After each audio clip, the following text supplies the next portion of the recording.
if bata yung staff mo at kamag-anak pa, hindi din dedicated sa work since lagi late? Paano po approach ko sa ganun? Ito ang problema ho kasi sa bata, pabago-bago ng isip, malikot pa ang utak, laging malilate kasi usually yung mga ganyan, ang hahaba matulog niyang mga yan. O minsan, lagi namang puyat kaya tanghali nagigising. Matitigas talaga ulo. Ako, dami ko mga estudyante dito, di ba? 5 staff ko po, mga estudyante pa, pero puro mga dean's lister. Ganun din, problema rin. Tanghali magigising, madaling araw matutulog. Kung bata po yan, at kamag-anak po ninyo mahirap naman alisin, ang kailangan po diyang gawin is talagang ikadi nyo po. Ibig sabihin na ikadi, bilang amo, dahil bata nga yan, ipapaliwanag mo sa kanila ng detalyado kung ano yung tama na gagawin sa kumpanya.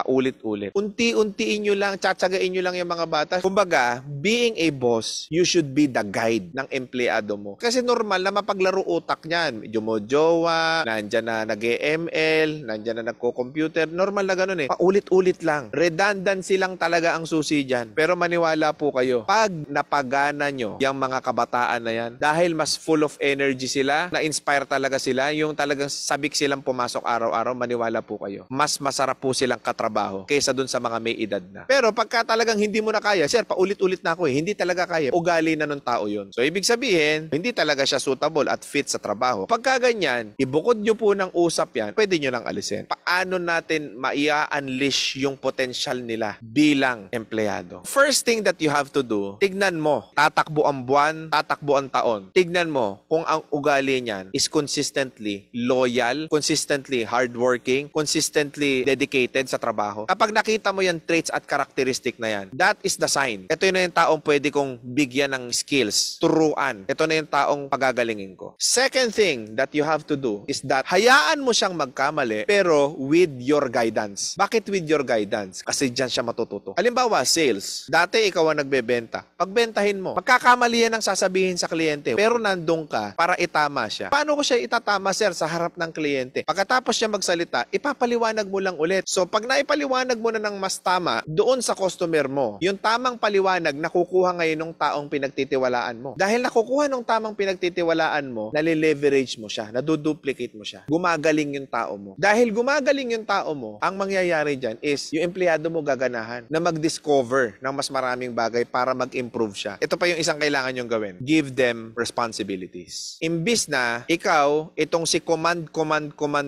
pag pinpoint ka na someone na pwede mong pagtiwalaan. So bakit kailangan mong bigyan ng responsibilidad yung mga empleyado mo? Para sa ganon, sila mismo sa end nila, meron silang initiative at meron silang kapangyarihan to make a decision na kahit hindi mo bigyan ng approval. Ang tawag po dyan is accountability. Anong mga decision yon? Yung mga small duties and responsibilities within the company, dapat ipagkaloob mo na yan dun sa mga empleyado mo. Eventually, pag mag-i-expand ka ng negosyo, kakailanganin mo yung mga taong pinagtitiwalaan mo. Empower them. It's about building leaders.